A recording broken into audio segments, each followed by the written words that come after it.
The room erupted in chaos the second Dominic Volkov answered Antonio Moretti's ultimatum. Name your price, by raising two deliberate fingers and pointing them at Arya, the pregnant maid who'd been invisible to everyone seconds ago. And suddenly all eyes were on her swollen belly and tear-stained face as she realized the Russian Mafia boss had just claimed not one life, but two, in a negotiation that was supposed to end a war, not destroy whatever remained of her shattered world. But to understand how she ended up as collateral in a Mafia negotiation, you have to go back 3 hours. Arya Bennett had been on her feet since 5 that morning, her lower back screaming in protest as she polished the last of the crystal wine glasses for Victoria Ashford's dinner party. At 6 months pregnant, every movement felt like wading through concrete, but complaining meant consequences she couldn't afford.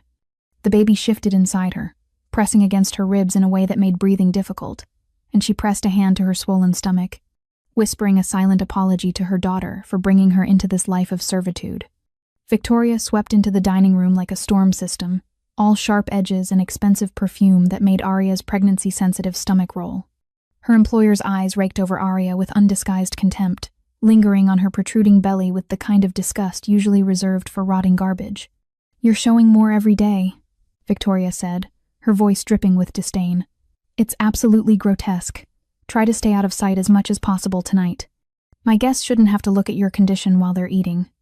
Arya kept her eyes down, her fingers trembling around the wine glass she held. "Yes, ma'am.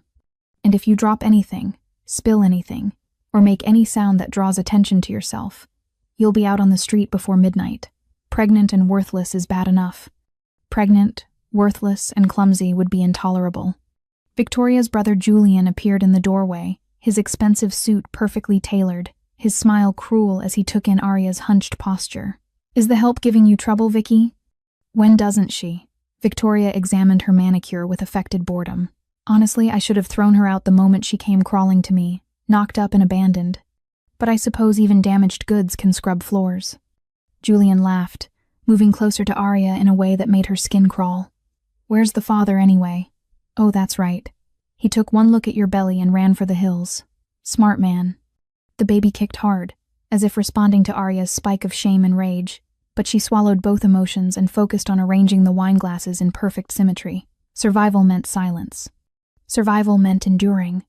"The guests arrive in 30 minutes, Victoria announced. "This dinner is crucial, so do try not to ruin it with your presence. We're hosting Antonio Moretti and Dominic Volkov to negotiate the end of their territorial dispute.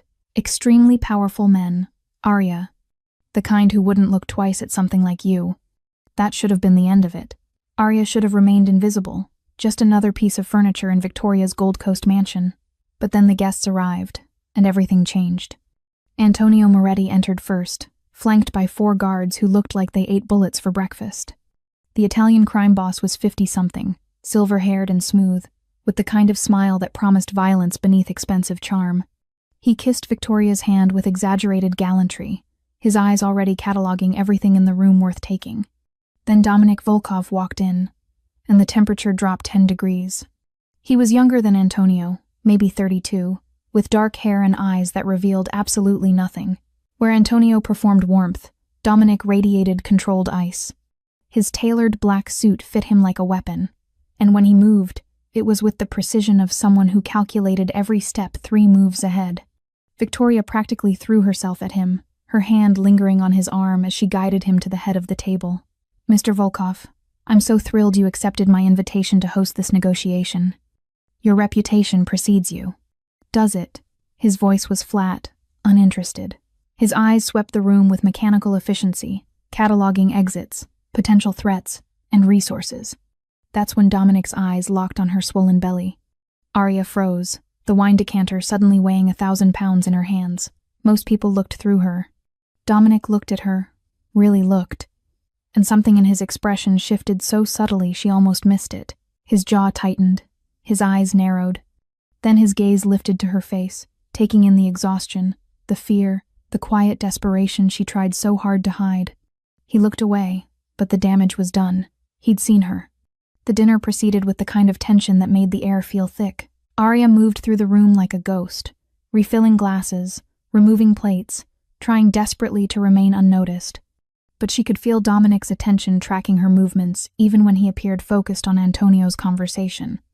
Victoria, oblivious or uncaring, spent the entire first course throwing herself at Dominic with increasingly obvious flirtation. She laughed too loud at things that weren't funny, touched his arm constantly, and made sure her dress revealed exactly enough to be provocative without crossing into crude. "You know, Mr. Volkov," Victoria purred, leaning close enough that her perfume must have been choking him.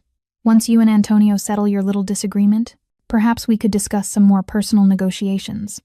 Julian snorted into his wine. Subtle, Vicky. But Dominic's attention slid past Victoria entirely, watching as Arya struggled to lift a heavy serving platter. Her arms trembled under the weight, her pregnant belly making it impossible to get close enough to the table for proper leverage. "Careful," Victoria snapped without looking. "If you drop that, you're finished." That's when Antonio's patience apparently ran out. He set down his fork with deliberate force, the sound cutting through the pretense of civility like a gunshot. "Enough," Antonio said. "Let's stop pretending this is a social dinner. We're here because your territory and mine have been bleeding into each other for 6 months, Volkov. Good men on both sides are dead. Money is being lost. Attention is being drawn. This ends tonight." Dominic leaned back in his chair, completely relaxed despite the threat radiating from every word. "I'm listening." "I'm prepared to offer you a choice," Antonio continued, his smile turning predatory. "To end this feud permanently, to pull back my operations and give you undisputed control of the disputed zones. You can have anything in this room. Anything at all. Name your price." Victoria's eyes lit up with greedy calculation. Julian sat forward, clearly wondering what Dominic would choose. The guards around the room tensed, hands moving closer to concealed weapons. Dominic was silent for so long that Arya thought he might not answer. She stood frozen in the corner, the empty serving platter clutched against her stomach like a shield, trying to make herself small enough to disappear. Then Dominic's hand rose slowly, deliberately, 2 fingers extended with lethal precision, pointing directly at her. "Her," he said, his voice carrying absolute certainty. "And the child. That's my price." Victoria's laughter cut off when she saw Dominic's expression. It held no humor, no uncertainty, just cold determination that made even Antonio lean back slightly. "You're serious," Victoria breathed, her shock giving way to delighted disbelief. "You want the pregnant maid?" "I am completely serious." "But she's nobody," Julian sputtered. "She's just help, knocked up by some deadbeat who abandoned her. You could have money, property, anything. And you want her?" "I want her and the child she's carrying," Dominic repeated, each word precise as a scalpel. "Do we have an agreement, Moretti?" Antonio studied Dominic's face, clearly trying to understand the angle, the strategy, the hidden play. Finally, he shrugged. "Your choice confuses me, Volkov, but if that's what ends this war, then yes, we have an agreement." Victoria practically vibrated with eagerness to be rid of Arya. "Oh, absolutely. Good riddance to both of them. She's been nothing but a burden anyway. Take her, please." Arya's world tilted. Her hands went numb. The platter clattered to the floor, the sound impossibly loud in the shocked silence. Dominic stood in one fluid motion, crossing the room with purpose. He stopped 3 feet from her, close enough that she could see the gold flecks in his dark eyes, far enough that she didn't feel cornered. "Get your things," he said quietly. "Whatever you want to bring. 5 minutes." "I don't understand," Arya whispered, her hand instinctively protective over her belly. "Why would you want me? What do you want from us?" Something flickered in his expression, too fast to identify. 5 minutes, Arya. Then we leave." He knew her name. In all her time in Victoria's household, being invisible and used, he'd somehow learned her name. The ride to wherever he was taking her passed in numb silence. Arya clutched her single bag of possessions, her free hand pressed against her stomach where the baby was going wild, kicking and shifting as if she could sense her mother's terror. In the car, Dominic finally spoke. "When is the baby due?" His voice carried something she couldn't identify, something that sounded almost like concern. Arya's life changed in one impossible moment. If you're already invested in what happens next, tap that like button, and don't forget to comment the country you're watching from. I love seeing how far these stories travel. Now, back to the story. 3 months, Arya finally answered, her voice barely audible over the hum of the engine. 3 months until my due date. Dominic nodded once, his hands steady on the steering wheel as he navigated through Chicago's late-night traffic. The city lights blurred past the window, each block taking her further from everything she knew and closer to an unknown that terrified her more than Victoria's cruelty ever had. At least with Victoria, she knew what to expect. This man, this cold, dangerous stranger who'd claimed her like property in a business deal, remained a complete mystery. The baby kicked again, harder this time, and Arya winced. Her daughter had been active all evening, responding to every spike of adrenaline, every surge of fear that flooded Arya's system. She pressed her palm flat against her stomach, trying to send comfort through skin and muscle to the tiny life depending on her for everything. "Notice something," Dominic said abruptly. The car hit a pothole and Arya jolted, her hand flying to the door handle for stability. He cursed under his breath, immediately slowing down. "I should have been more careful." "Are you all right?" She stared at him, confused by the question. Nobody asked if she was all right. Nobody cared. "I'm fine," she managed. He pulled over to the side of the road, put the car in park, and turned to face her fully. "Let me adjust your seat. You'll be more comfortable reclined slightly.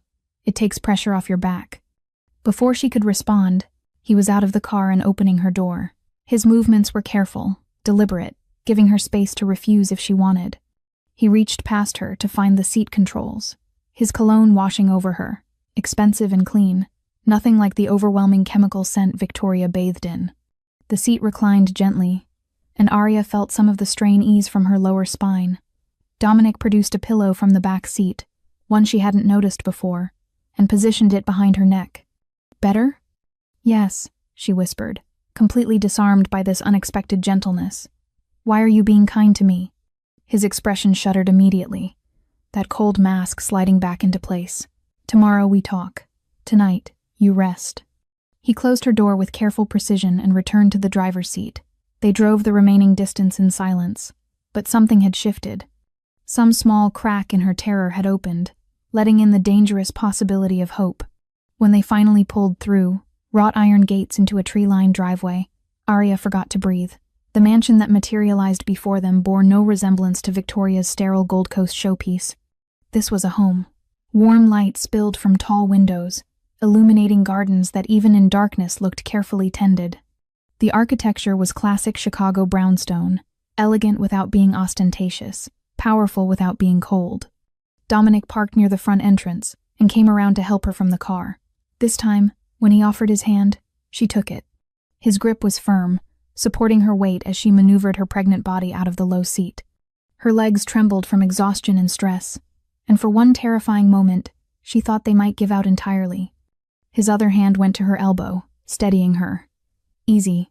Take your time." The front door opened before they reached it, revealing a woman in her 60s with kind eyes and silver-streaked black hair pulled into a neat bun. She wore simple, elegant clothing, and when her gaze landed on Arya, her entire face transformed with concern. "Mrs. Chen," Dominic said, his tone respectful in a way that surprised Arya. "This is Arya Bennett. She'll be staying with us." Mrs. Chen's eyes filled with tears when she saw Arya's condition.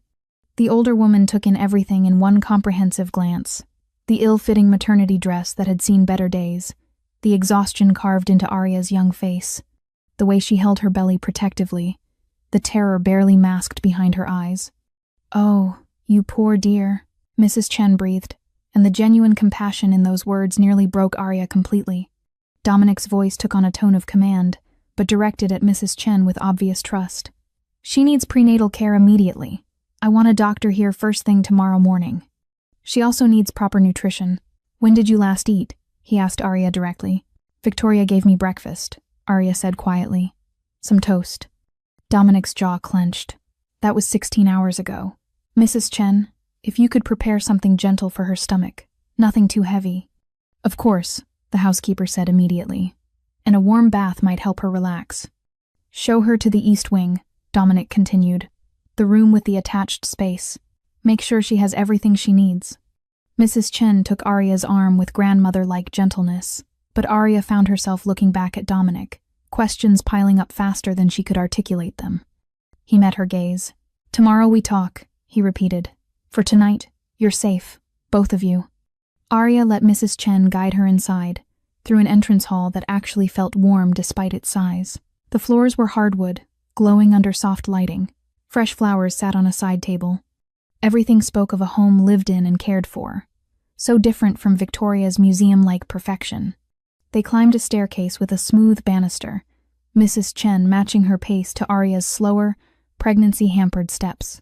The older woman kept up a gentle stream of reassurance, talking about the house, the staff, how happy she was to have another woman in residence. "Here we are," Mrs. Chen said, opening a door on the second floor. "This will be your room." Arya stepped inside and stopped dead. The space was beautiful. Soft lavender walls, crisp white trim, furniture that looked comfortable rather than expensive for expensive's sake. A large bed dominated one wall, made up with linens that looked cloud-soft. An armchair sat near the window overlooking the gardens. Through another door, she glimpsed white tile and gleaming fixtures, but none of that compared to what she saw through the third door. The nursery door was already open. Arya moved toward it as if pulled by invisible strings. The room beyond was partially finished, clearly a work in progress. A crib stood against one wall, already assembled. Soft yellow paint covered 3 walls, with the 4th waiting for completion. Shelves held a few carefully chosen books, stuffed animals still bearing price tags, tiny clothes folded with precision. Someone had been preparing this room. Recently, deliberately. Mrs. Chen appeared beside her, tissue in hand, though Arya hadn't realized she was crying. "Mr. Volkov had us start on this room 3 weeks ago," the housekeeper said softly. "He was very specific about the details, said it needed to be perfect." 3 weeks ago, Arya repeated numbly. 3 weeks before tonight's negotiation. Mrs. Chen squeezed her hand. "Get some rest, dear. Tomorrow will bring answers. For tonight, just let yourself be safe." The housekeeper left, closing the door quietly behind her. Arya stood in the middle of her new room, one hand on her belly, tears streaming down her face. Exhaustion and pregnancy hormones made her cry, but beneath the tears was something more dangerous than hope. It was the terrifying possibility that maybe, just maybe, she and her daughter had finally found shelter. She moved to the bed and sank onto it, the mattress yielding perfectly. Through the window, she could see Dominic standing in the garden below, his phone pressed to his ear, his posture rigid with tension. "Tomorrow we talk," he'd said. Dominic's final words before leaving echoed in her mind. "Tomorrow we talk."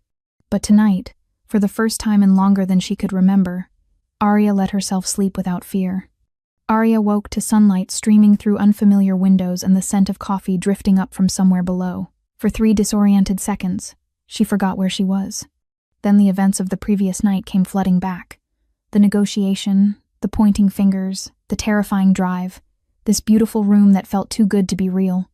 She sat up carefully, her body protesting the movement with the usual symphony of pregnancy aches. A folded note sat on the nightstand beside a glass of water and what looked like prenatal vitamins. The handwriting was precise, almost aggressive in its efficiency. "Medical appointment scheduled for 2 p.m. Breakfast downstairs when you're ready. The vitamins are new, unopened. Take them." No signature, no warmth, but someone had brought these things to her room while she slept, had thought about her needs, had cared enough to schedule medical care she desperately required. Arya found clothes in the closet, simple maternity wear in her exact size, tags still attached. Everything was practical, rather than expensive, chosen for comfort and function. She dressed slowly, her mind racing with questions that had no answers yet. Downstairs, she followed the coffee scent to a kitchen that made Victoria's sterile showpiece look like a museum display. This space was lived in, warm, with morning light pouring through large windows overlooking the garden. Mrs. Chen stood at the stove, and Dominic sat at a breakfast bar with a laptop and coffee cup, dressed in dark slacks and a white shirt with the sleeves rolled to his elbows. He looked up when she entered, his expression unreadable. "Sit. Mrs. Chen is making eggs and toast. Protein is important." It sounded like an order, but Arya found herself obeying, sliding onto the stool across from him. The baby shifted, pressing against her bladder in the annoying way she'd become accustomed to. "Did you sleep?" he asked. "Yes." "Vitamins?" "I took them." "Good." He closed the laptop, giving her his full attention in a way that made her feel exposed. "We need to talk about the arrangement." Arya's hands moved protectively to her stomach. "What arrangement?" "Why I chose you. What happens next. What I expect." Her throat went dry, Here it was, the trap she'd been waiting for, the price she'd have to pay for safety and medical care, and a room with a nursery attached. Dominic seemed to read her terror because something in his expression softened fractionally. I'm not interested in owning you, Arya. I'm interested in protecting you both. Why? The word burst out before she could stop it. You don't know me. You don't know my baby. Why would you trade territory and peace for two strangers? He was quiet for a long moment, his fingers drumming once against the countertop before going still. I've been monitoring Victoria's household for months. Business reasons initially. She has connections I was interested in understanding, but I kept seeing you. Seeing me how? The way they treated you. His voice went cold. The way Victoria spoke to you like you were disposable. The way Julian cornered you in hallways. The way they worked you to exhaustion despite your condition. I watched you endure things that would have broken most people, and you just kept surviving. Mrs. Chen set a plate in front of Arya, eggs and whole wheat toast, exactly what her queasy stomach could handle. The older woman squeezed her shoulder gently before retreating to give them privacy. So you felt sorry for me, Arya said quietly, forcing herself to eat despite the nausea that had nothing to do with morning sickness. No. Dominic leaned forward slightly. Pity is passive. Pity looks away. I felt rage at the injustice of it.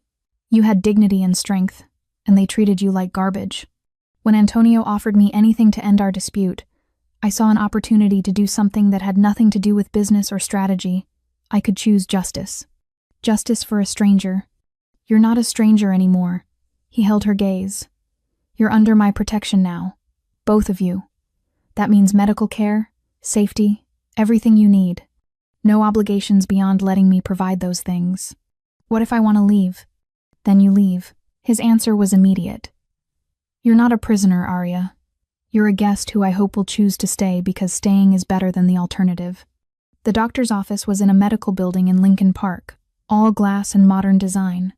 Dominic's hand hovered near the small of Arya's back as they walked from the parking garage, close enough to steady her if needed but not actually touching. Two of his men followed at a discreet distance, their presence both comforting and unsettling. Dr. Lisa Hammond was in her 40s, warm and professional, with kind eyes that crinkled when she smiled. She took one look at Arya and gestured to the examination table. Let's see how you and baby are doing, shall we? The examination was thorough and gentle, but the doctor's face when examining Arya made Dominic's jaw clench. He stood near the wall, arms crossed, watching every movement with predatory focus. When was your last prenatal visit? Dr. Hammond asked carefully. I've never had one, Arya admitted, shame flooding her cheeks. I couldn't afford it. Victoria wouldn't pay for it. Dr. Hammond's expression tightened, but she kept her tone professional. Well, we'll get you caught up. Let me do an ultrasound and we'll see how baby is measuring. Dominic moved closer as the doctor prepared the machine, his presence solid and grounding. Arya found herself grateful for it when the cold gel touched her stomach, and the reality of someone seeing inside her body made her feel vulnerable in ways she hadn't anticipated. The screen flickered to life, and suddenly there she was. The baby, Arya's daughter. More real than she'd ever been in kicks and movements. Actual features visible on the grainy black and white display. It's a girl, Dr. Hammond said with a smile, and Dominic's hand tightened on the armrest. Arya watched his face as he stared at the screen. Something shifted in his expression, some barrier cracking to reveal genuine emotion underneath. He looked at that tiny face on the monitor like he was seeing something sacred, something worth protecting at any cost. She's small, Dr. Hammond continued, her tone carefully neutral. About 15th percentile for gestational age. That's concerning given that you're 26 weeks.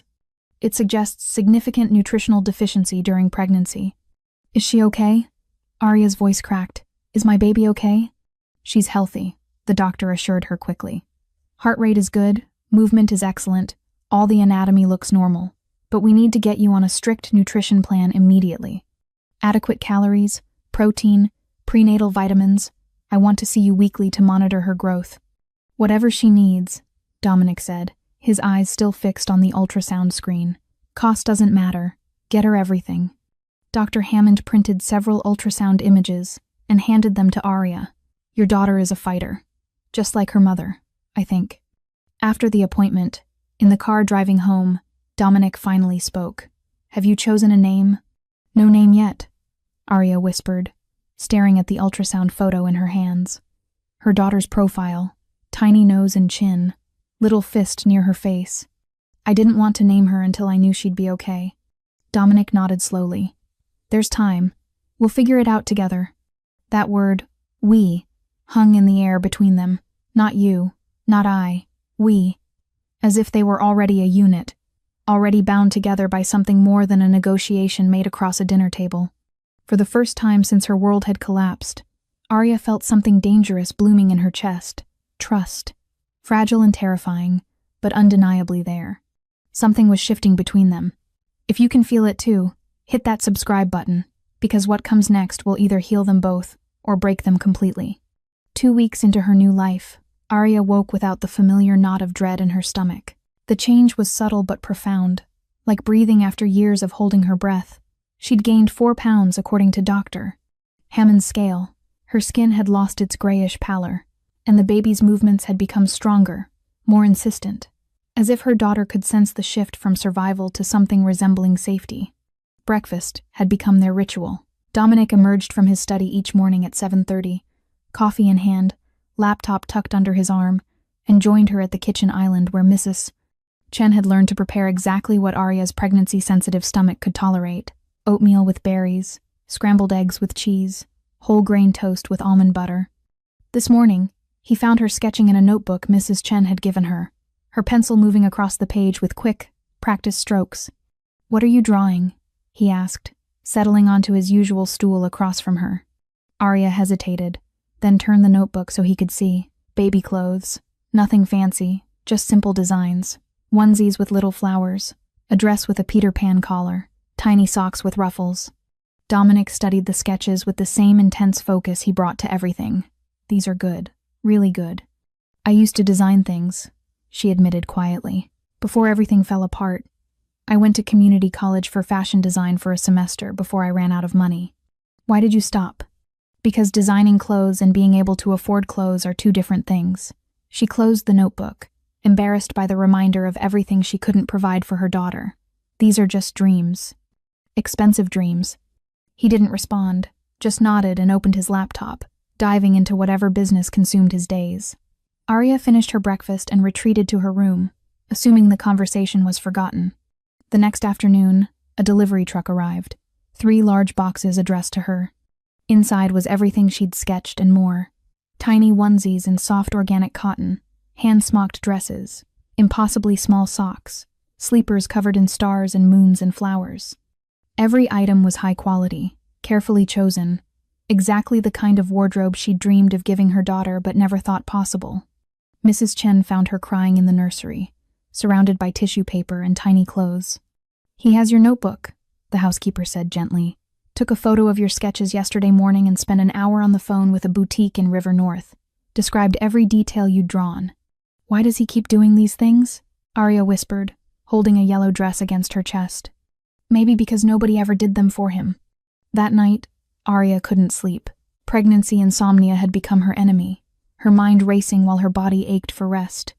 At 2 a.m, she gave up and wandered downstairs, thinking warm milk might help. She found Dominic in the living room, staring out the floor-to-ceiling windows at the garden beyond. "Can't sleep either?" he asked without turning. "Baby's doing gymnastics." Arya settled carefully onto the couch, one hand pressed to where her daughter's foot pushed insistently against her ribs. "She's particularly active at night."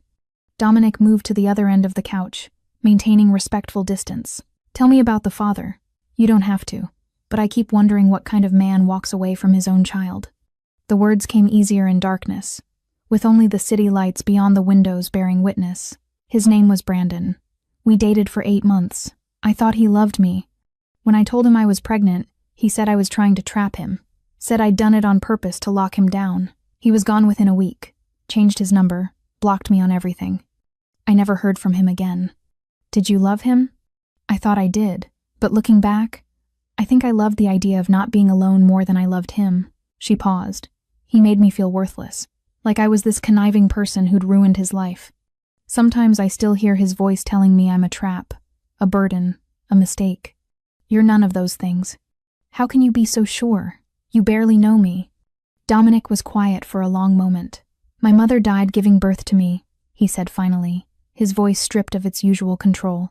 Hemorrhage. The doctors couldn't stop it. My father never forgave me for it.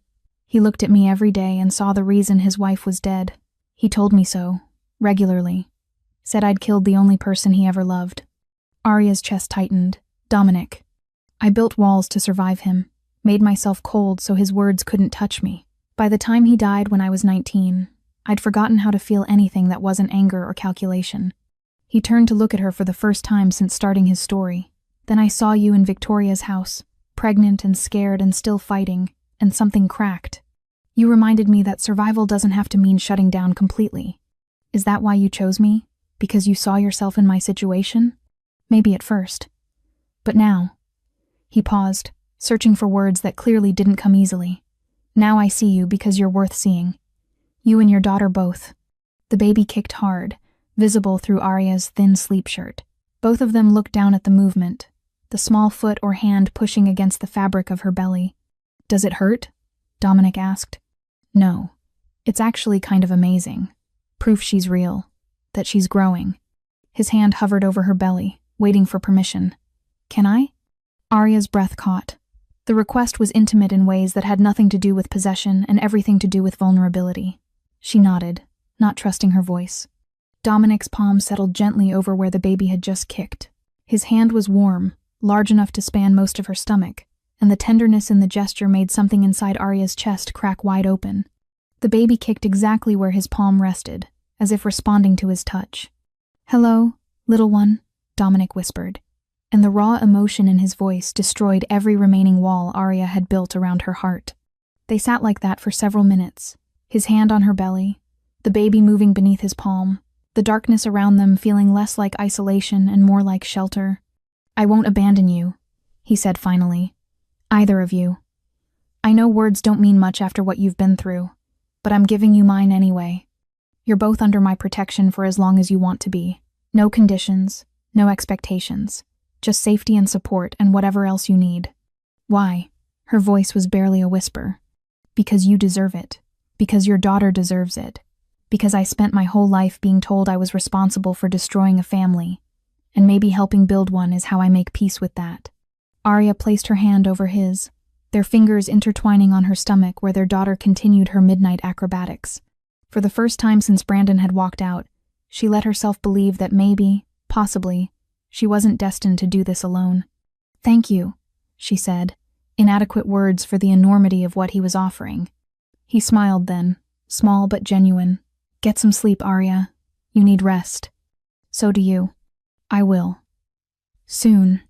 But he stayed on the couch as she headed back upstairs, his hand still warm where it had touched her belly, his promise hanging in the air like something solid enough to build a future on. That night, Arya dreamed of a future she'd stopped letting herself believe in, one where she wasn't alone, where her daughter had a father, where home was something more than just a word but a feeling she carried in her chest when Dominic smiled at her. Arya woke on a Saturday morning to find Mrs. Chen standing in her doorway, wearing an expression of barely contained excitement. "You need to come downstairs," the housekeeper said, practically bouncing on her toes. "Right now. Don't change. Just come." Confused, Arya followed her down to the living room and stopped dead in the doorway. The space had been transformed. Soft decorations in yellow and white covered every surface. A table held a cake decorated with tiny fondant baby booties. Gift bags and wrapped boxes were stacked on every available surface. "Surprise," Mrs. Chen said softly. "We wanted to celebrate your daughter." 3 other women stood near the refreshment table. Members of Dominic's household staff Arya had gotten to know over the past weeks. They smiled warmly, welcoming her into a celebration she'd never expected to have. "This is too much," Arya whispered, overwhelmed by the kindness. "Nothing is too much for you and that baby," Mrs. Chen said firmly. "Now sit. You're not supposed to be on your feet too long." The next 2 hours passed in a blur of laughter and gifts and genuine warmth. Arya opened packages containing impossibly soft blankets, educational toys, books she could read to her daughter. One of the maids had knitted a tiny yellow sweater that made Arya cry. Mrs. Chen presented a hand-embroidered quilt with Arya's sketches somehow translated into delicate needlework. "This is the most beautiful thing anyone's ever made for me," Arya said, running her fingers over the careful stitches. "Mr. Volkov provided the sketches," Mrs. Chen admitted. "He wanted everything to be perfect." "Where is he?" Arya asked, suddenly aware of his absence. He thought you'd be more comfortable without him hovering, but he's the one who planned all of this. Spent 2 weeks organizing every detail. As if summoned, Dominic appeared in the doorway. He'd clearly been waiting, giving her time with the staff before joining. His eyes found hers across the room, and something in his expression made her heart stutter. "Can I steal you for a moment?" he asked. Arya followed him to his study, away from the celebration. He closed the door behind them, suddenly looking uncertain in a way she'd never seen from him before. "I have something for you," he said, pulling a small velvet box from his desk drawer. "It's not what you might think, so don't panic." Inside was a locket on a delicate gold chain, beautiful but not ostentatious, clearly expensive, but chosen for meaning rather than show. He opened it to reveal 2 empty photo frames inside. "One for her picture," he said quietly, "one for yours. So she always knows who loves her." Arya's vision blurred with tears. "You didn't have to do this." "I wanted to." He moved behind her, lifting the chain. "May I?" She nodded, and his fingers were gentle against her neck as he fastened the clasp. The locket settled just above her heart, warm from his hands. "Thank you," she whispered, turning to face him. "For all of this. For everything. I don't know how to repay you." "You don't have to repay kindness, Arya. You just have to accept it." They were standing close, closer than they'd been since that night on the couch. She could see the gold flecks in his dark eyes, could feel the warmth radiating from his body, could smell his cologne mixed with coffee, and something uniquely him. She kissed him. Later, she wouldn't remember deciding to do it. Her hand just went to his jaw, pulling him down, and then her lips were on his and the world reduced to the point of contact between them. He froze for half a heartbeat, then kissed her back with a gentleness that destroyed her. His hand came up to cup her face, his thumb stroking her cheekbone, and the tenderness in the gesture made something inside her chest crack wide open. The baby kicked between them during the kiss, a sharp jolt against both their bodies. Dominic pulled back slightly, his forehead resting against hers, both of them breathing hard. "What are we doing?" Arya whispered, fear flooding through her now that the moment had broken. "What is this?" "I don't know." His honesty was devastating. "I didn't plan this. Any of it." She stepped back, wrapping her arms around herself protectively. "This is a mistake. I'm pregnant with another man's baby. You're my protector, not my boyfriend. I shouldn't have kissed you." "Arya, wait." "No." She couldn't look at him, couldn't bear to see regret or pity or worse, obligation in his eyes. "I'm sorry. I misread everything. The kindness, the gifts, all of it. I thought—" "You thought what?" "That maybe you felt something for me." Her voice broke. "But that's insane. Why would you want someone like me? Damaged goods carrying another man's child. Brandon was right to leave." "Who would choose this?" "I would." The fierce certainty in Dominic's voice made her look up. "I am choosing this. Choosing you. Both of you." "You don't mean that." "I didn't plan to fall for you," he said, moving closer but not touching, giving her space to retreat if she needed it. "But somewhere between seeing you survive hell and watching you fight for your daughter, somewhere between breakfast conversations and feeling her kick under my hand, I fell. Completely." "This is just proximity," Arya argued, desperate to protect herself from the inevitable heartbreak. "Pregnancy hormones making me emotional. You feeling responsible for us. None of it's real. Look at me." He waited until she met his eyes. "Does this feel fake to you? Because it feels like the most real thing in my entire life. What if you change your mind?" The fear she'd been carrying for weeks came pouring out. What if you wake up one day and realize you don't want the burden of someone else's child? What if this is temporary, and I let myself believe in it, and then I'm alone again, except this time it hurts worse because I knew better? Dominic took her hands carefully, his thumbs tracing circles on her palms. "Then we figure it out together. Relationships don't come with guarantees, Arya. Love is always a risk. But I don't think this is temporary. I think this is real. And I think you feel it too. Or you wouldn't be so scared." "I'm terrified," she admitted. "Good. So am I." His smile was small but genuine. "Terror means we both have something to lose. That means it matters." Mrs. Chen watched from the doorway, smiling knowingly, but neither of them noticed. "I need you to understand something," Dominic continued. "I see your daughter as mine to protect, not because I'm trying to replace her biological father, not out of obligation, but because from the moment I pointed at you across that negotiation table, you both became mine to care for. That doesn't change whether we're together romantically or not. And if we try this and it doesn't work, then we figure out how to stay in each other's lives in whatever way works. But I'd rather try and fail than spend the rest of my life wondering what if. Arya looked down at their joined hands, at the locket resting against her chest, at the evidence of his care surrounding her in every direction. She thought about Brandon's rejection, about Victoria's cruelty, about every person who'd taught her she was worthless. Then she thought about Dominic's quiet kindness, his fierce protection, the way he looked at her ultrasound photos like they contained something precious. She could choose safety, keep her walls up, accept his protection without risking her heart. Or she could choose him. Okay, she whispered. Okay, let's try. He kissed her again, slower this time, like he had all the time in the world to memorize the taste of her lips, the curve of her jaw, the way she sighed against his mouth when his hand settled on her belly where their daughter kicked her approval. For the first time since her world fell apart, Arya let herself believe in happy endings. She wouldn't know until later that Victoria was watching, standing outside the gates of Dominic's estate with her phone pressed to her ear, speaking to Antonio Moretti in a voice dripping with venom, planning revenge for the maid who dared to rise above her station, seething with jealous rage that would soon threaten everything Arya and Dominic were building together. 2 months transformed everything.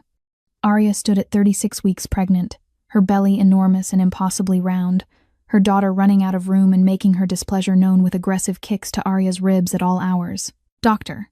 Hammond had pronounced them both healthy at their last appointment, marveling at how much the baby had grown with proper nutrition and care. More than that, Arya had grown. Not just physically, though she'd gained 28 pounds of necessary weight, but emotionally. The frightened woman who'd arrived at Dominic's door had been replaced by someone who laughed easily, who moved through the house with confidence, who no longer flinched when someone approached unexpectedly. She found Dominic in the nursery on a Saturday afternoon, surrounded by crib parts and an instruction manual he kept glaring at with intense focus. "You know we could have had someone assemble this," she said from the doorway, amused by the sight of Chicago's most dangerous man defeated by Swedish furniture engineering. "Where's the satisfaction in that?" He fitted 2 pieces together, frowned, took them apart again. "Besides, I want to build it myself. She should have something I made with my own hands." The tenderness in that statement made Arya's chest ache. She lowered herself carefully into the rocking chair they'd chosen together last week, watching him work with the focused intensity he brought to everything. "Childbirth class is in 3 hours, she reminded him. "I know. I'll be ready." He glanced up, taking in her sighs with concern that never felt patronizing. "How are you feeling? Any contractions?" "Just Braxton Hicks. Dr. Hammond said they're normal." They'd started childbirth classes 2 weeks ago, joining 5 other couples in a bright room at Northwestern Memorial Hospital. The instructor had assumed they were married from the first moment, and neither of them had corrected her. Dominic played the role of devoted husband with such natural ease that sometimes Arya forgot it was a role at all. He was the partner every other woman in the class wished they had. He took notes with the same meticulous attention he gave business contracts. He practiced breathing techniques without self-consciousness. When the instructor demonstrated infant CPR on a plastic doll, he'd been the first to volunteer, his large hands impossibly gentle on the tiny practice mannequin. Last week, another couple had asked how long they'd been married. 4 months, Dominic had answered smoothly, and the lie felt more like prophecy than deception. Now, watching him build their daughter's crib with fierce determination, Arya felt something shift into perfect clarity. "I love you," she said. Dominic's hands stilled. He looked up slowly, the screwdriver forgotten in his grip. "What?" "I love you." The words came easier the second time. "I know it's fast. I know the circumstances are complicated. But I love you, Dominic. Not because you saved me or because you're protecting us. I love you because of who you are. The way you read parenting books like they're military strategy.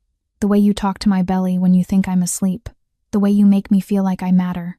He set down the screwdriver carefully and crossed to her, kneeling beside the rocking chair so they were eye level.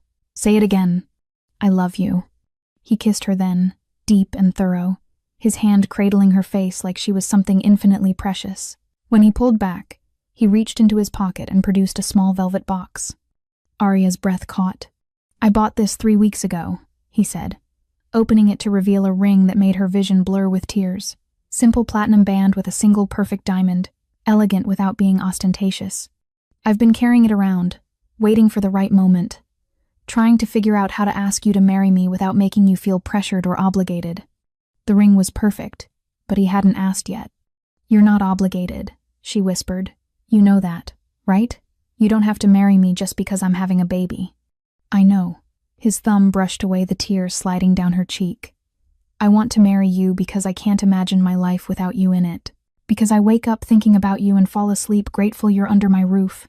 Because your daughter kicks me through your belly like she's already claiming me as hers. Because I love you, Arya. Completely. When will you ask me? Soon. He smiled, closing the box and returning it to his pocket. When it's perfect. It's already perfect, she argued. Trust me, you'll know when the moment is right. Later, while he finished the crib assembly, Arya stood at the nursery's blank fourth wall with paint supplies spread around her. She'd sketched a mural design weeks ago, a garden scene with flowers and butterflies and a bright sun, whimsical without being childish, something that could grow with their daughter.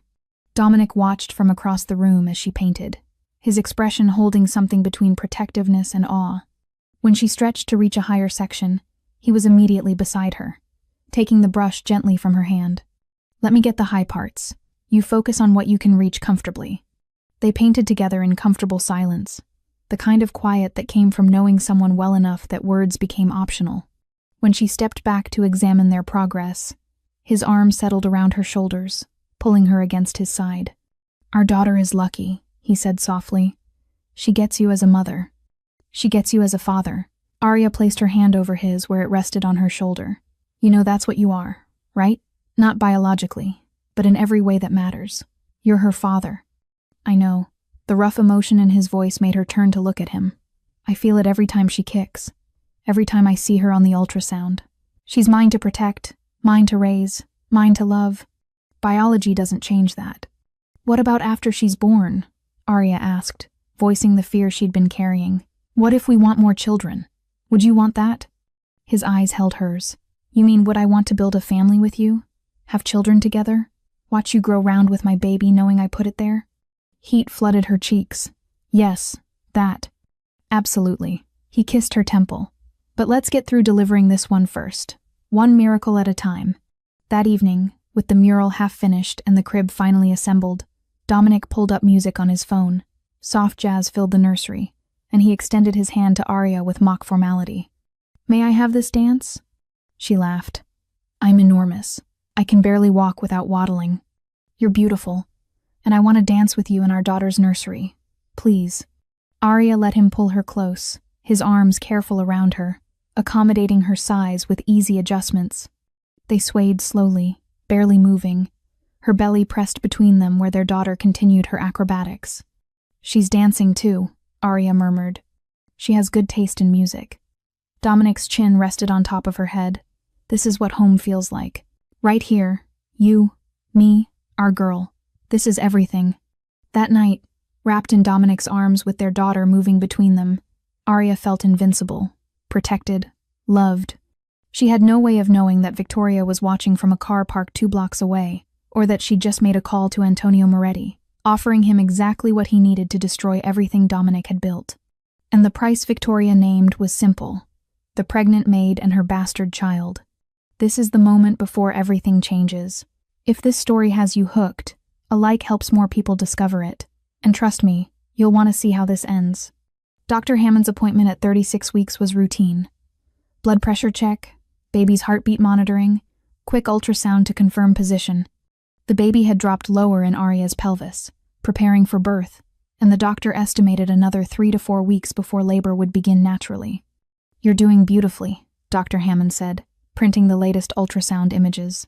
Baby is head down, measuring right on track. Keep doing what you're doing. Dominic had wanted to come, but an emergency meeting with his financial advisors had pulled him away that morning. He'd kissed her goodbye with obvious reluctance, extracting a promise that she'd call him the moment the appointment finished. Take Marcus and Lev with you, he'd insisted, referring to 2 of his most trusted security men, non-negotiable. So Marcus and Lev waited in the lobby while Arya finished her appointment, then flanked her as they made their way to the parking garage. She felt ridiculous needing bodyguards for a doctor's visit, but Dominic's protectiveness had only intensified as her due date approached. The parking garage was quiet at 2 in the afternoon, most people still at work. Arya's back ached from the examination table, and she was already fantasizing about the nap she'd take when she got home. Marcus walked slightly ahead, Lev beside her, both men alert but relaxed in the familiar routine of a medical appointment. That's when Victoria stepped out from behind a concrete pillar. "Arya, darling." Victoria's voice dripped false sweetness. "How lovely to see you." "Looking quite ready to pop, I see." Arya's blood turned to ice. Marcus immediately moved between her and Victoria, his hand going to the weapon concealed beneath his jacket. "Step back, ma'am," Marcus ordered. Julian emerged from behind another pillar, along with two men Arya recognized as part of Antonio Moretti's security detail.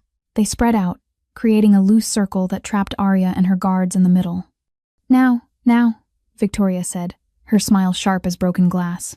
"We're just here to talk, to discuss the return of stolen property."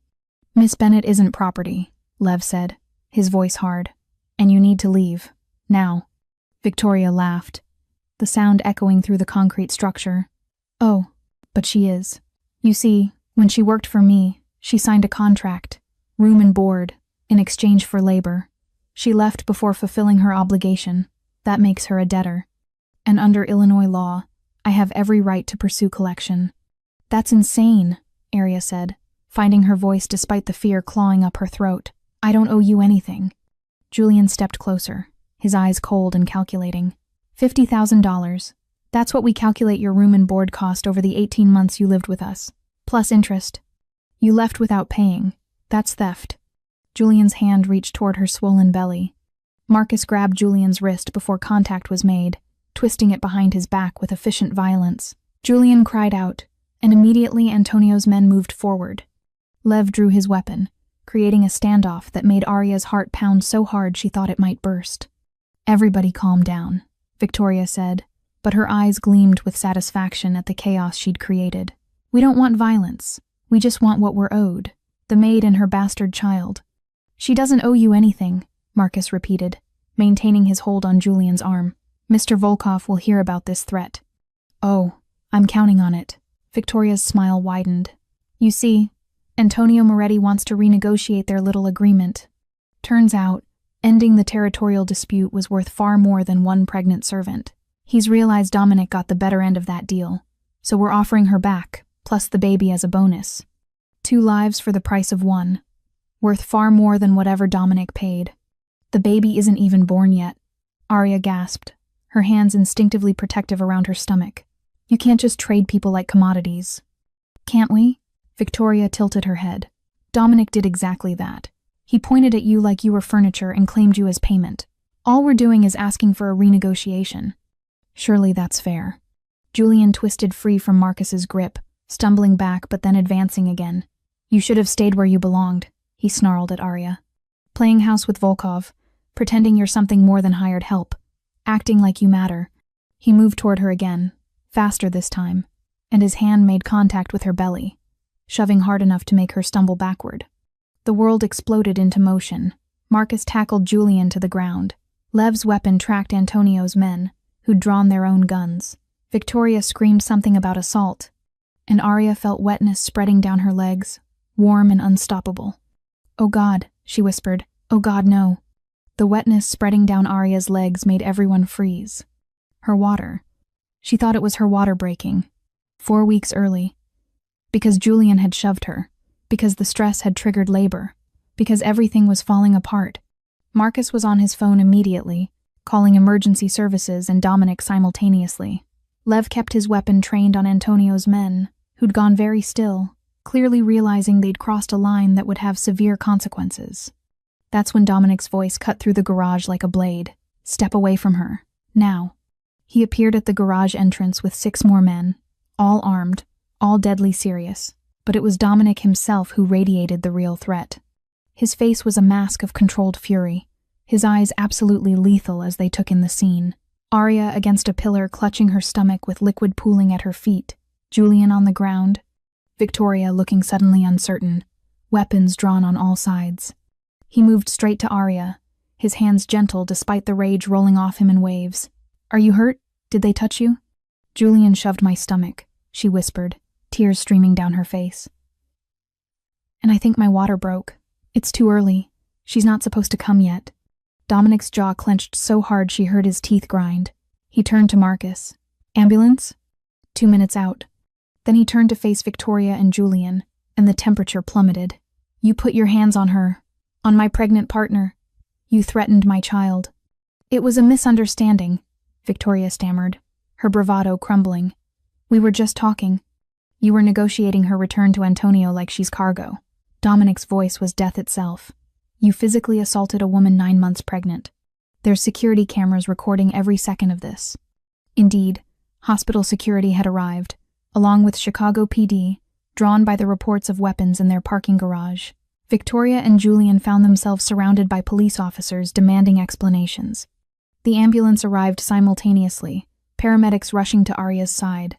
They helped her onto a gurney, checking her vitals, asking questions about contractions and pain. I'm coming with her, Dominic said, his tone brooking no argument. Sir, you'll need to. I'm coming with her, he repeated, and something in his voice made the paramedic simply nod. As they wheeled Arya toward the ambulance, Victoria's voice rang out one final time. Antonio's coming for what's his. And this time, Dominic doesn't get to choose. The ride to the emergency room was a blur. Doctors examined Arya while Dominic held her hand so tightly she thought her bones might break. They performed an ultrasound, checked her cervix, monitored the baby's heartbeat. Finally, Dr. Hammond arrived, summoned from her office, and examined the findings with experienced eyes. It's not your water, she said, relief evident in her voice. You experienced stress incontinence from the physical trauma and fear response. Very common in late pregnancy, especially after what you just went through. The baby is fine. No contractions, no dilation. You're not in labor. Arya started crying in earnest then, relief and residual terror combining into sobs that shook her entire body. Dominic gathered her carefully into his arms, mindful of her belly, and let her cry against his shoulder. After the hospital confirmed it was false labor, Dominic held her in the hospital room, his jaw so tight she thought it might crack. They made their last mistake, he said quietly. Threatening you is one thing, threatening our daughter is another. Antonio will learn what happens when you try to take what's mine. The next morning, Arya woke to find 4 armed guards stationed outside her bedroom door. 2 more patrolled the grounds. Dominic had tripled security overnight, transforming their home into a fortress that felt more like a prison with every passing hour. I can't live like this, she told him over breakfast, her frustration finally boiling over. I'm 36 weeks pregnant, not made of glass. I need to breathe, Dominic. I need one moment that feels normal. After yesterday was terrifying. I know, but I can't spend the next month locked in this house, waiting for labor to start, jumping at every shadow. Please, just let me have one afternoon of normal. One trip to finish the nursery shopping. 3 guards if you want. But please let me feel human again. The muscle in his jaw worked. He hated this. Hated anything that put her at risk. But he also understood. She saw the war playing out behind his eyes. 3 guards. Marcus, Lev, and Thomas. You stay in public spaces. You call me every 30 minutes. Any sign of trouble, any feeling that something is wrong, you leave immediately. I promise. The baby boutique in Lincoln Park was bright and cheerful, full of expectant mothers examining tiny clothes and debating stroller features. Arya felt her shoulders relax for the first time in 24 hours. This was normal. This was what preparing for a baby should feel like.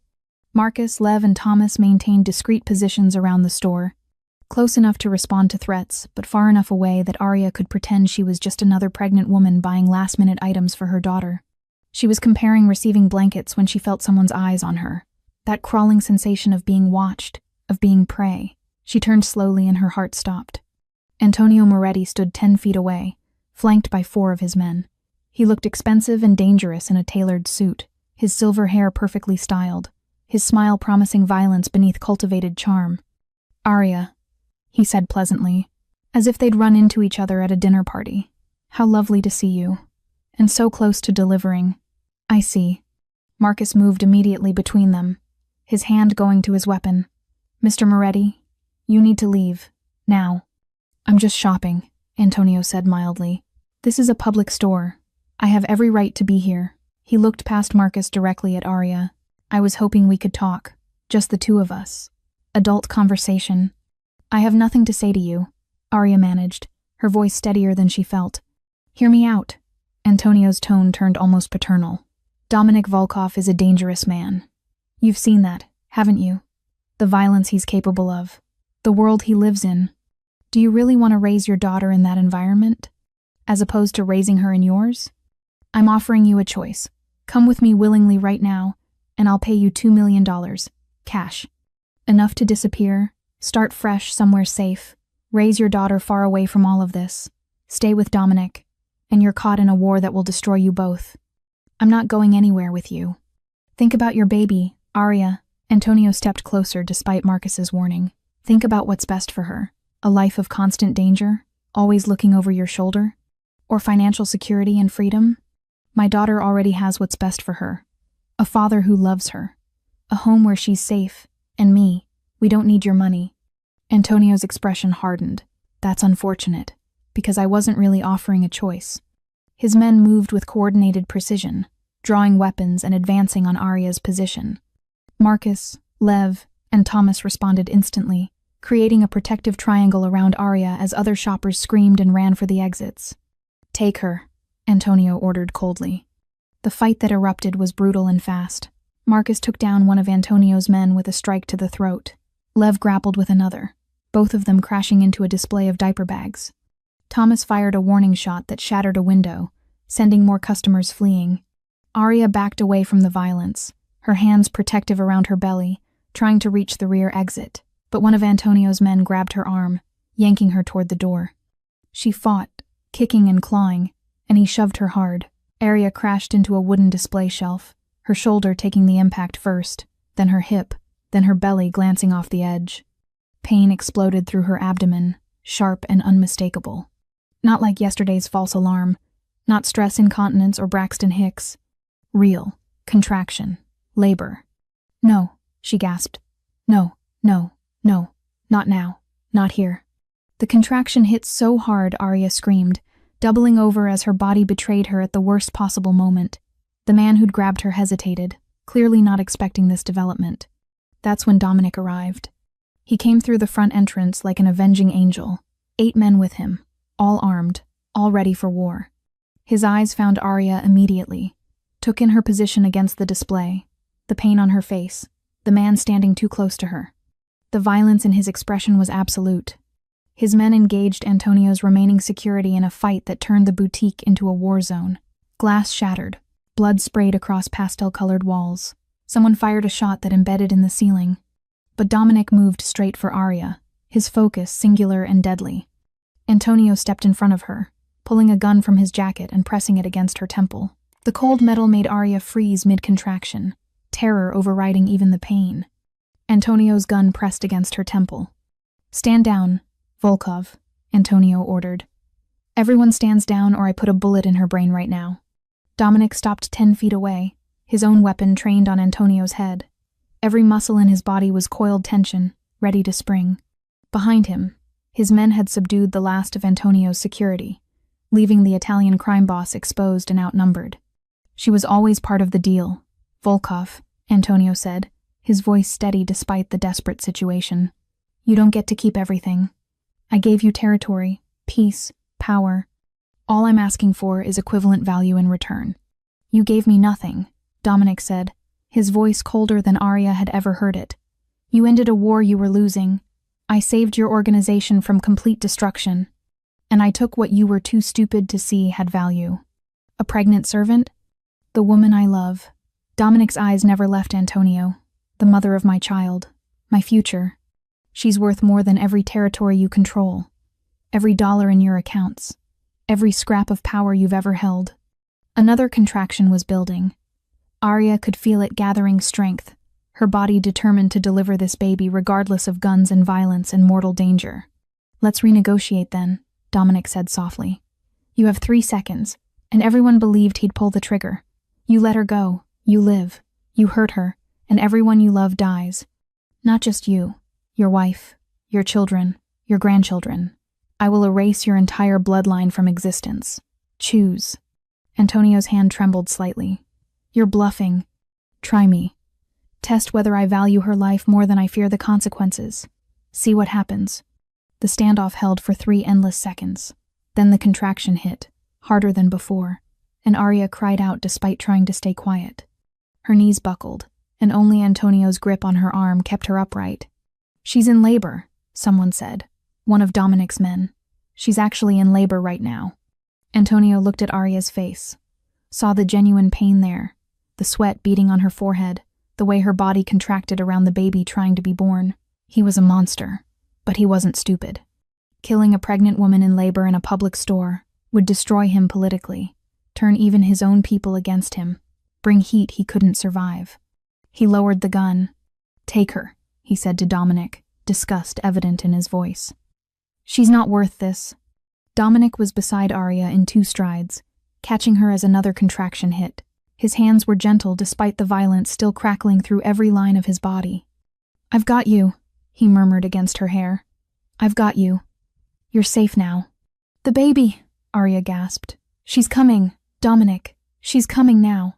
Police sirens wailed in the distance, growing closer. Store security had called them the moment shots were fired. Dominic's men were already clearing evidence, making weapons disappear, creating a narrative that would minimize legal consequences. "Ambulance is 2 minutes out," Marcus reported, his own face bleeding from a cut above his eye. Antonio and his remaining men retreated toward the back exit, but Antonio paused at the door. "This isn't finished, Volkov. The deal was made. You can't just keep what was promised to me without consequences." "Watch me," Dominic said flatly. "And if you come near her again, if you even think about my family, there won't be a negotiation. There won't be a warning. There will just be your funeral."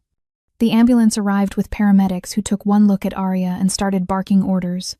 They got her on a gurney, started an IV, began monitoring contractions that were now coming every 4 minutes. "I'm riding with her," Dominic said, his tone brooking no argument. In the ambulance, Arya gripped Dominic's hand as another contraction tore through her. "Promise me," she gasped. "Promise me he can't take our daughter." Dominic's eyes were fierce, holding hers with absolute certainty. "On my life. No one will ever take her from us. From you, I promise." The contractions came faster at Northwestern Memorial Hospital, each one stronger than the last. Dr. Hammond arrived within 20 minutes, examined Arya, and confirmed what they already knew. "You're at 5 centimeters and progressing quickly. She's coming today, whether she's 4 weeks early or not. The good news is, at 36 weeks, she's full term enough. Her lungs should be developed. We'll monitor closely, but I'm not worried." Dominic never left Arya's side.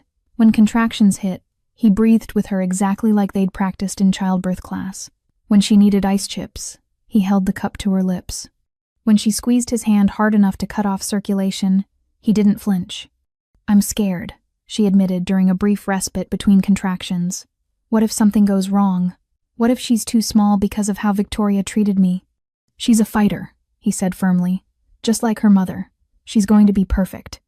8 hours of labor felt like 8 years and 8 seconds simultaneously. Time became meaningless, measured only in contractions and centimeters and the steady encouragement from nurses and doctor. Hammond and Dominic's unwavering presence. When the moment finally came to push, Arya was exhausted beyond anything she'd ever experienced. Her body was screaming, her strength depleted, her fear threatening to overwhelm her. "You can do this," Dominic said, his face close to hers. "I know you can. You're the strongest person I've ever known. Bring our daughter into this world, Arya. I'm right here." "I'm not going anywhere." She pushed, again, until she thought she might break from the effort. Then the baby's first cry filled the room. The sound was tiny but fierce, indignant at being forced from warmth into bright lights and cold air. "Doctor." Hammond lifted a squirming, screaming infant and placed her directly on Arya's chest, skin to skin, and the world stopped. She was perfect, impossibly small but absolutely perfect. Dark hair plastered to her head, eyes squeezed shut, tiny fists waving in protest. Real, alive, here. "Hello, Hope," Arya whispered, the name coming to her in that moment with complete certainty. "Hello, my Hope Valentina." Dominic's hand came to rest gently on the baby's back, his fingers spanning her entire tiny body. His face held an expression Arya had never seen before. Wonder and terror and fierce protectiveness all combined into something that looked like transformation. "Hope Valentina," he repeated, his voice rough. "It's perfect. She's perfect." The next hour passed in a blur of weighing and measuring and APGAR scores. 5 pounds, 8 ounces, 18 inches long. Healthy despite being early, breathing well on her own, pink and active and absolutely furious about the indignity of birth. When they finally settled in a recovery room, Hope sleeping against Arya's chest, wrapped in hospital blankets, Dominic's phone buzzed. He glanced at the screen and his expression hardened. "Marcus, let me take this." Arya nodded, too exhausted and overwhelmed to do more than hold her daughter and marvel at her existence. Dominic stepped into the hallway, and Arya heard his voice through the partially open door. "You have them? All 3? Good. Hold them at the warehouse. I'll be there within the hour." He came back inside, conflict clear on his face. Arya read the situation immediately. "Your men found them," she said. "Antonio, Victoria, and Julian." "Yes." He moved to the bedside, looking down at Hope with longing. "I need to handle this. End it permanently so they can never threaten you again. But I don't want to leave you. Not now. Not after everything." Arya reached for his hand with her free one, the other cradling Hope against her heart. "Go. Finish it. But come back to us." "Are you sure?" "I'm sure. She meant it. Our daughter deserves to grow up without this threat hanging over her.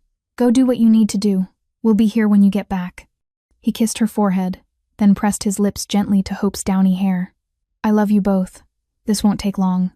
The warehouse in Pilsen was cold and empty, except for the 3 people bound to chairs in the center of the concrete floor. Antonio Moretti sat in the middle, flanked by Victoria and Julian Ashford. All 3 looked terrified, as they should be. Dominic's men had done excellent work. Antonio had been grabbed leaving his mistress's apartment. Victoria and Julian had been taken from a restaurant in River North. All 3 had been delivered here within 2 hours of Hope's birth. Dominic approached slowly, letting them see him, letting their fear build. "You made a critical error," he said conversationally. "You threatened my family. Not once, but repeatedly. Even after I made clear the consequences." "Volkov, please," Antonio started. "We can negotiate. Whatever you want." "What I want," Dominic interrupted, "is for my daughter to grow up safe. What I want is for Arya to never look over her shoulder in fear again. What I want is justice." He pulled out his phone and played the recordings. Antonio's threats in the baby boutique, captured on his men's body cameras. Victoria's confrontation in the parking garage, recorded by hospital security and now in Dominic's possession. Julian's physical assault on a pregnant woman, documented from 3 angles. Attempted kidnapping, he narrated. Assault on a pregnant woman. Conspiracy to violate the terms of our original agreement. Extortion. The list goes on. "So kill us already," Julian spat. "Stop playing games and do it." Dominic smiled, cold and terrible. "No, I'm not going to kill you. That would be too quick, too merciful. Instead, I'm doing something far worse." He held up a different phone, this one showing an email sent 30 minutes ago. "I've turned all of this evidence over to the FBI. Every recording, every witness statement, every piece of documentation. Antonio, your organization is about to be dismantled from the inside. The agents will start making arrests tomorrow morning. Your entire empire, gone." Antonio's face went gray. "You wouldn't. The blowback, the attention on your own operations. I'm willing to accept that cost." Dominic's voice was ice. "Because you tried to take my family. Victoria, Julian, you're both facing charges as well. Assault, conspiracy, attempted extortion. The prosecutors I've spoken to are very interested in your cases." "This is insane," Victoria whispered. "You're destroying yourself along with us." "Maybe, but I'll survive. I always do. You 3, however, will spend the next decade in prison if you're lucky. Longer if you're not." He leaned close enough that all 3 could see the absolute conviction in his eyes. "You tried to take my family. Now I take everything from you, but I won't kill you. I'll let you live knowing you destroyed yourselves." He left them there for his men to release in an hour, making sure they understood their only choice was to face the legal consequences, or run, and be hunted forever. By the time Dominic returned to the hospital, visiting hours were technically over, but no one was going to tell him he couldn't see his family. He found Arya sleeping in the hospital bed, Hope in a bassinet beside her, swaddled in pink and white stripes. He lifted his daughter for the first time with hands that trembled despite their strength. She was so small, impossibly fragile, her entire world reducible to eating and sleeping and being held. She stirred at the movement, making a tiny sound of protest, then settled against his chest like she belonged there. "Daddy's got you," he whispered, and Arya's heart shattered into a million perfect pieces as she listened with her eyes still closed, pretending to sleep. "I will protect you and your mother for every day of my life. You will never know the fear she survived. You'll grow up safe and loved and free. This I swear, Hope Valentina. This I swear on everything I am." Hope's tiny hand found his finger and gripped it with surprising strength, and something in Dominic's chest expanded until he thought it might burst. This was what he'd been missing his entire life. This feeling of belonging, of purpose, beyond power and control. This was family. This was home. This was everything. 3 months after Hope's birth, on a quiet evening with their daughter sleeping between them in bed, Dominic finally asked the question he'd been carrying in his pocket since before she was born. "Marry me," he said simply, producing the ring she'd seen months ago. "Not because of obligation or circumstance. Marry me because I love you, because I want to build this life with you forever. Because you and Hope are everything." Arya looked at the man who'd claimed her as payment for peace and become her home instead. Yes, 1,000 times yes. The wedding 2 weeks later was small and perfect. They stood in the living room where Arya had once cried over baby shower gifts, surrounded by Mrs. Chen and the household staff who'd become family. Hope, now 3 months old and alert, was held by Mrs. Chen during the ceremony, wearing a tiny dress Arya had designed herself. Mrs. Chen cried through the entire ceremony, dabbing at her eyes with tissues while Hope gurgled and kicked her approval. The vows were traditional until the end, when both Dominic and Arya turned to their daughter. "Hope Valentina," Dominic said, his voice thick with emotion. "I promise to be the father you deserve, to protect you, guide you, and love you unconditionally. You are mine in every way that matters." Arya added her own promise. "We choose you, sweetheart. Every day, forever." 1 year later, Hope's first birthday party filled their home with laughter. She'd grown into a vibrant toddler with her mother's determination and her father's intensity, currently destroying a smash cake with enthusiastic abandon. The television played softly in the background, a news report catching Arya's attention. Antonio Moretti's criminal organization had been completely dismantled. He was serving 15 years in federal prison. Victoria and Julian Ashford had been convicted of assault and conspiracy, each serving 5-year sentences. Justice, delivered legally and permanently. That afternoon, after the party ended and Hope napped, Dominic presented Arya with adoption papers he'd had drawn up months ago but waited to file. "I want to make it official," he said quietly. "I want to legally be her father. If you'll let me." Arya signed without hesitation, giving him the gift of permanence, of legal recognition for what had always been true in their hearts. Hope took her first steps toward Dominic that evening, wobbling across the nursery floor with fierce determination. He caught her, lifting her high, and she squealed with delight. Later, with Hope bathed and ready for bed, the three of them settled in the rocking chair. Dominic held their daughter while Arya curled beside them, her sketchpad capturing the moment in quick, loving strokes.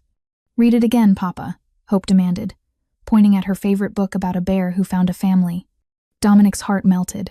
He'd never tire of hearing that word. "Papa, again? We've read it 4 times already." "Again?" So he read, his deep voice gentle as he narrated the bear's journey from alone to loved. Arya sketched them both, preserving this ordinary, extraordinary moment. Later, after Hope finally surrendered to sleep, Arya stood in the nursery doorway, reflecting on her journey. From invisible and pregnant and terrified to wife and mother and loved. From believing she was worthless to knowing she mattered. From surviving to thriving. Dominic appeared behind her, wrapping his arms around her waist. "Always us," he whispered against her hair. "Always this. Always home." In the morning, Arya would wake up to Hope's laughter and Dominic's coffee and the life she never thought she deserved. But right now, in this perfect moment, she just watched her family and knew this was always how the story was meant to end. Not with a rescue, but with a choice. She chose him. He chose them. And together, they chose forever. That's how a terrified pregnant maid became the protected wife of Chicago's most dangerous man, and how 2 fingers pointing across a negotiation table became a family. If my story moved you, I'd be grateful to hear your thoughts in the comments. And I would really appreciate it if you could share your thoughts about my videos. Your feedback helps me improve and create even better content for you. Thank you for being here.